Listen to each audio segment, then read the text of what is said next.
కాంగ్రెసు విఫలం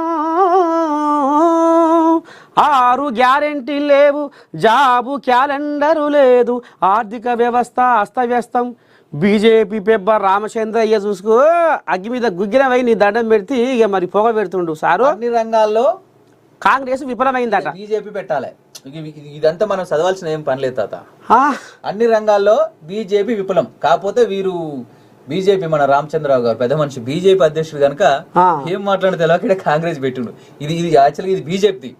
సంవత్సరానికి 2 కోట్ల ఉద్యోగం ఇస్తానన్న మోడీ గారు ఎక్కడ బాయే? 100 లక్షల కోట్లు అప్పు చేసిన మోడీ గారు ఎక్కడ బాయే? ఆర్థిక వ్యవస్థ అక్కడే కదా చిన్న భిన్నమైంది. ఇక్కడైతే చిన్నవి. ఇక్కడ ఆర్థిక వ్యవస్థ చిన్న భిన్నం అవడానికి కాంగ్రెస్ ప్రభుత్వం కాదు కదా కారణము. మీ మిత్రుడు కేసీఆర్ గారే కదా.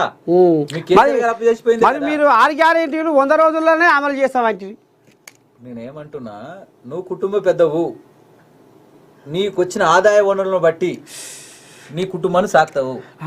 కాంగ్రెస్ ప్రభుత్వంలో రేవంత్ రెడ్డి గారి నాయకత్వంలో కుటుంబ పెద్దగా ఆయన ఎవరికి ఎట్లా చేయాలనేది ఆచితూచి ఆలోచించి ఆర్థిక వనరులు ఉన్నా లేకున్నా సరి చేసుకొని చేస్తుండు. చేయమన్నట్లేము, చేస్తున్నాము, టైం ఏమని ఉంటున్నాం. మీరు చేస్తానండి. ఇలా 2 సంవత్సరాలు నిన్న ప్రభుత్వం మీద ఇది నిందలేస్తున్నావు కదా. 11 సంవత్సరాలు నువ్వు ఇచ్చిన ఉద్యోగాలు వెయ్యి. నువ్వు ఇచ్చిన ఉద్యోగాలు ఇది బీజేపీ. ఇది అన్ని రంగాల్లో బీజేపీ విఫలం. బీజేపీ ప్రెసిడెంట్ కనుక కాంగ్రెస్ రాసిండు. ఒరిజినాలిటీ అన్ని రంగాల్లో బీజేపీ విఫలం. అంతే అంటవా? అంతే కదా. రామచంద్రయ్య అయితే ఉత్తదేనా మరిగా? అంటే రామచంద్ర అన్న మంచి అడ్వకేట్ గా పనికొస్తాడు కానీ పొలిటికల్ గా కాదు. 11 సంవత్సరాలు ఆయన ప్రభుత్వంలో ఉన్నాడు. టిఆర్ఎస్ ప్రభుత్వం ఉన్నప్పుడు వారు ఎమ్మెల్సీగా ఉన్నారు. వాస్తవ పరిస్థితి వారికి తెలుసు కదా. మేధావి కదా, పెద్ద సీనియర్ అడ్వకేట్, పెద్ద మనిషి, మంచోడు, వాస్తవాలు మాట్లాడా కదా. అంత పెద్ద మనిషి కూడా ప్రజలను తప్పుదోవ పట్టిస్తే ఎట్లా? అమ్మని సాగిరంగా కోయిలాగింది, చిన్న సన్న కోయిలాగింది కదా, ఇది సల్లని కోతకు వస్తుంది.